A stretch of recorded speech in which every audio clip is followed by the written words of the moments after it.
बैसाख महीने में अगर शिवरात्रि पड़े और उस शिवरात्रि पर एक कलश का पात्र, लोटा तांबे का या मिट्टी में रखा हुआ जल पात्र में लेकर एक बेलपत्र का छोटा सा भाग उसमें छुआया हुआ, और फिर निवेदन कर रहा हूं, अगर बेलपत्र उस दिन नहीं मिले तो पात्र लेकर चले जाना मंदिर में। मंदिर में शंकर जी पे तो बेलपत्र चढ़ी होगी ना, अरे बोलो तो जरा, चढ़ी होगी ना। उसी बेलपत्र को धोकर फिर जल के पात्र में उसको छुआकर फिर शंकर भगवान को भाव से, दिल से जो चाहते हो, धन वैभव संपदा सत्ता या रोग से मुक्ति, चाहे उदर से जुड़ी हो। हाँ, एक चीज का ध्यान करना, अगर संपदा के लिए, विवाह के लिए या विद्या के लिए या अन्य चीजों के लिए आप शिव जी को जल चढ़ा रहे हो तो उसके जल को उठाकर नहीं लाना है। और अगर रोग के लिए जल चढ़ा रहे हो कि मुझे ये तकलीफ है, घर में ये बीमारी चल रही है या रोग चल रहा है या किडनी का या लीवर का या कैंसर का या ब्लड प्रेशर का, तो जो जल तुमने समर्पित करा उसको लेकर आकर आचमन भी कर। कौन से दिन? जम के बोलो जरा।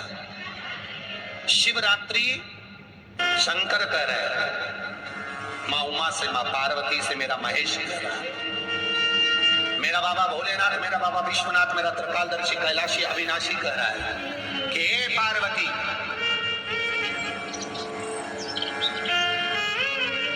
एक पीला एक बेल जो मुझे समर्पित करता है, और समर्पित करने के बाद उस बेल की महत्वता देखिए, जो बैसाख महीने में बाबा शंकर को जो चढ़ाया जाता है और 1000 अश्वमेध यज्ञ का पुण्य फल हम प्राप्त कर लेते, मात्र एक फल चढ़ाकर, मात्र एक फल चढ़ाकर। हे पार्वती,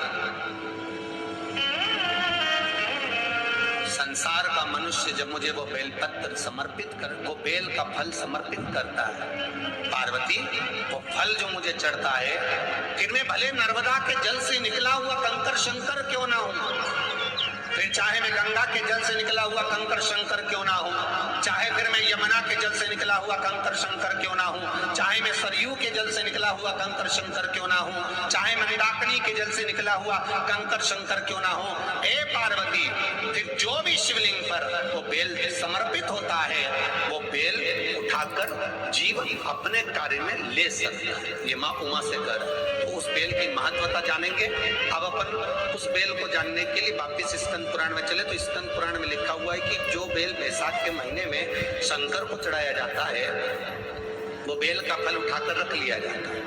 बैसाख के महीने में उस चढ़े हुए, बाकी के आपको बेल का फल खाना हो तो बात दूसरी, पर चढ़ा हुआ जो बेल का फल है वो पूरा बैसाख नहीं खाना।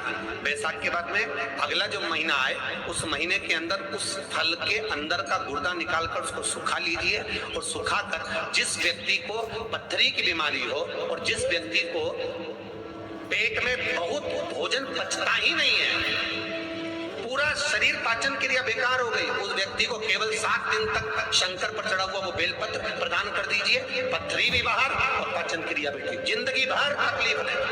उस बैसाख में उस फल की इतनी महत्वता बाबा भोलेनाथ स्कंद पुराण, लिंग पुराण, नर्मदा पुराण, पद्म पुराण के अंतर्गत, शिव महापुराण के अंतर्गत वर्णन कर, उसकी महत्वता है। बेल का फल साधारण नहीं हो सकता। अब मंदार का जो पुष्प होता है, आंकड़े का जो फूल होता है, एक सफेद कलर का भी होता है और एक गुलाबी कलर का भी होता है, देखा है आप लोगों ने? बोलो, जम के बोलो, देखा है ना?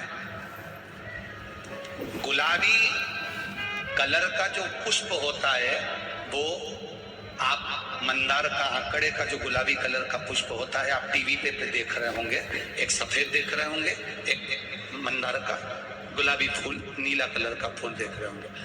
जो नीला कलर का जो पुष्प होता है, गुलाबी कलर का जो आंकड़े का फूल होता है, प्रयास करना,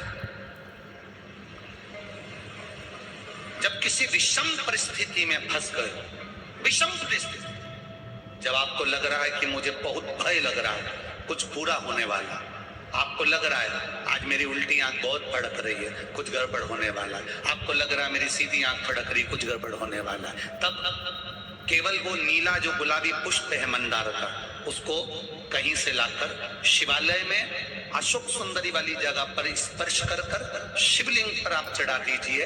आपकी विषम परिस्थिति कैसी भी होगी वो रास्ता बनाकर बाहर निकल जाएगी, आपको फंसना नहीं। परेशानी, मंदार, आंकड़, सफेद आंकड़े का पुष्प भी भगवान शिव को समर्पित होकर, जिससे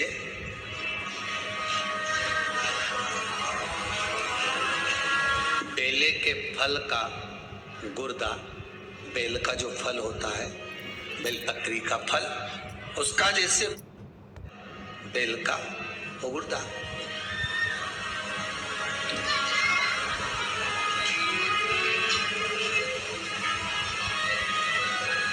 उसको